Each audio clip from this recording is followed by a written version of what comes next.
qo'aan kan hin jiru Facebook irraan TikTok kanallee dira seenaa hin jiru Facebook irratti akka namni warri lafarra wal harkisu jiranii Oromoon guys wallahi Facebook irratti seenaa hin jiru sun Oromoodha moo ijoollee Minilikii garuu akkas wal goote Oromoodha qofa naan hin jeena.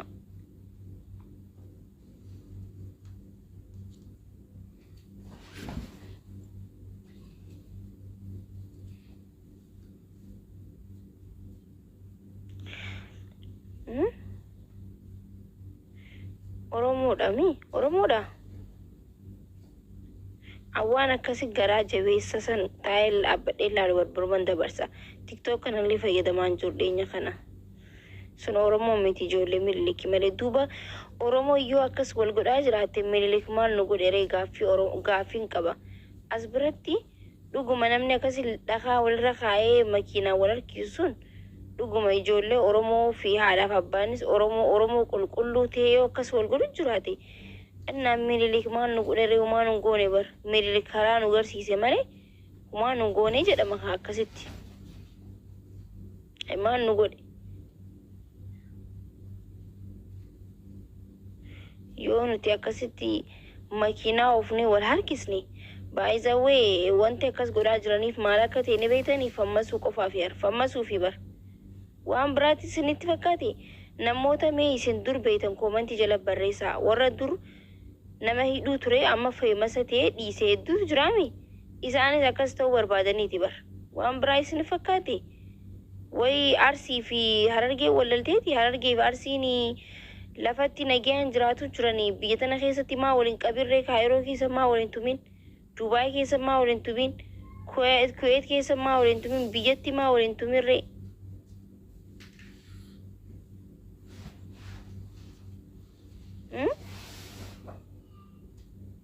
saniifi miti jibba Harargee fi takkiin immoo ani kanarraa haasa'ullee hin barbaadu Arsii naamanii miti barkun kuni dhimma fammasummaati namoota akkasitti nama qabee fammasee akka waan hordoftoota gaariidha waan gaarii dalaganii dhufanitti uummanni taa'ee isaan hordofu waan jiraniif isaanis akkas ta'uu barbaadaniiti allaqa akka namni kuma 20 walitti qabame araara ja'ame taamee isaanis itti fammasanii miskiinni siidhaatti ba'uu barbaadan jechuudha namni akkas godhummoo hin jiru akkas goonaan ammas feemasii walitti gabbaana nuti gana walitti gabbaana warri miskiina tumsiisu nama kamini beeytanii feemastootaa fi manguddoota walitti qabamee dhugan isinitti walitti yoo kana booda manguddoo fi feemasii mana bantanii nama kuma 20 nama kuma 10 fiddanii mahayyibii humaan beene tana walitti qabdanii araara ettanii gaafa teessa wallaahi wabillaahi miidiyaa kanarratti walitti gabbaanaan isiniin jee ana karagatu isin galabbatee isinuma guddaa kanaawu warroota ijoollee akkasitti harkisan san nama kuma 10 irratti akka waan gaarii dalaganitti fiddanii yoo dhiyeessitan beekamtii isaanii kennitan hin ta'u በፍጹም አይሆንም ይሄ ዱመቴ wanti isaan yoo arra nama kum 10 irratti nama kum 20 irratti manguddoon dhuftee warroota warra ijoollee hidhan san Arsii hidhe san Harargee qabe san fida jettanii asirratti teessanii maaliif akkana gootan jettanii yoo akkas teessan boorus kaanis lafaa kee miskiina qabaa jechuu haala kanatti miskiini lafarraa dhume jechuudha tokko fammasuuf miskiinni ajjeefamuu tumamuu hin qabu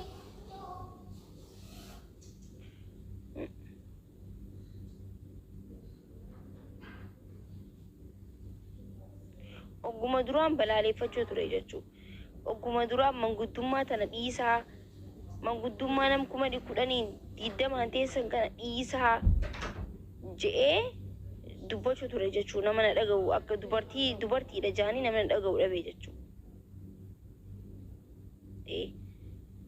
nama 3-4-5 oltu fammasee jechuun waan akkanaa kana hojjetanii san laallatan namni amma sinigalee san laallatan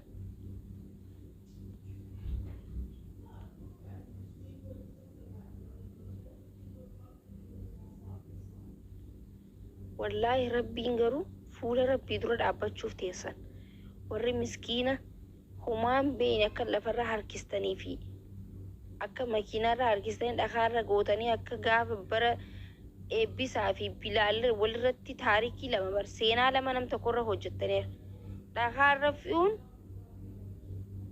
سينا بلال جا ماكينة هركسون سينا إبسا الدنيا سينا إبسا الدنيا سينا لما رتو جتن جتو كنجتشو مالي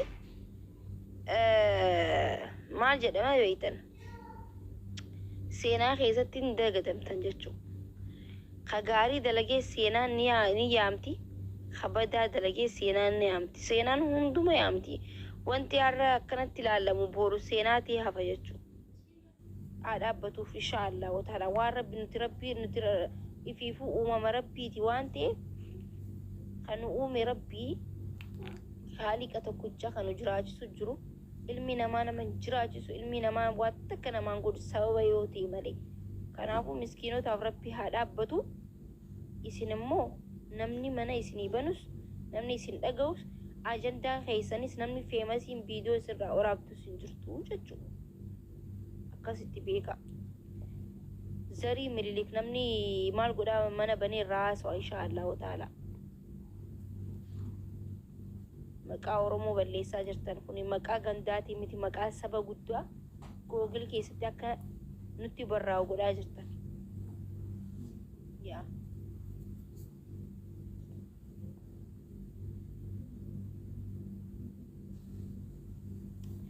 Guys, viidiyoo harka walirraa citan sana argitanii ani ilaallee bar. Ani ilaallee warra koomantii ilaaliin haadhaa namni fayyaa harkachuu barbaaddan jennaan dhiiseen. Waan akkas yoo laale ala xul mana yaalaa galabeetiin dhukkubsadhaan fedhu waan akkas ilaaluwaan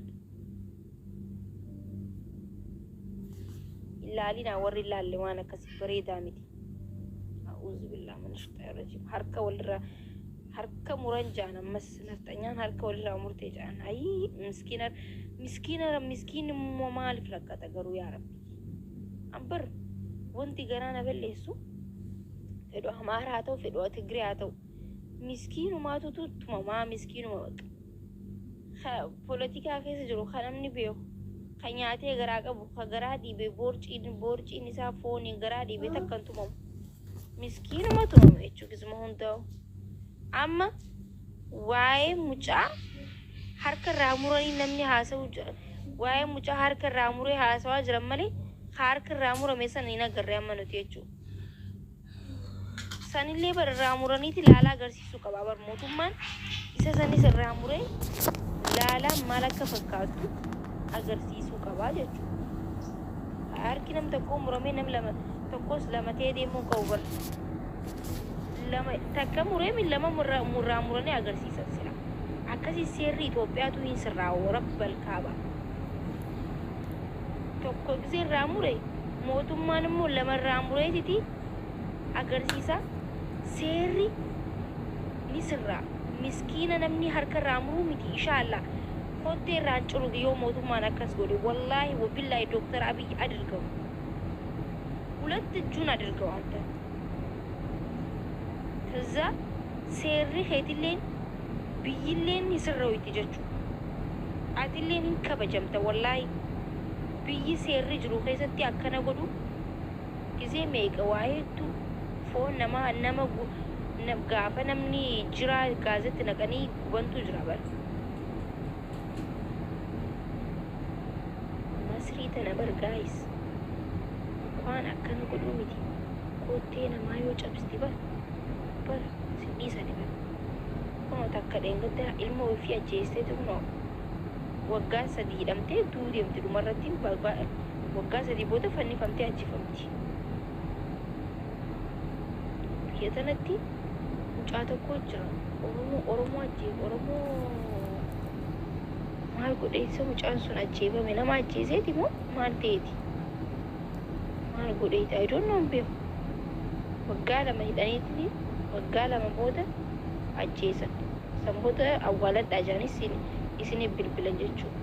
Guyyaa akkanaa deema jaanii warra isaa wanta dubbise. seerri akka biyya arabaa ta'uu qaba biyya Itoophiyaa ta'u miskiinni lafarraa dhume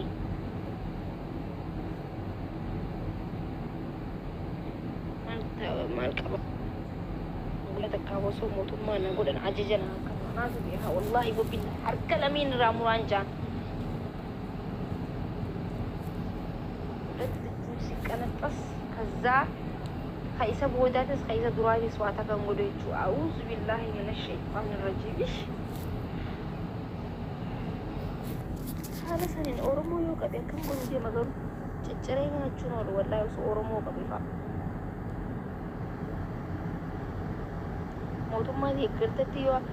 mootummaa deeggartatti yoo harki takka namarraa murame mootummaan immoo harka lamarraa muree seera Itoophiyaa tolchuu qaba jenna gaanutti Dooktar Abiy Ahmed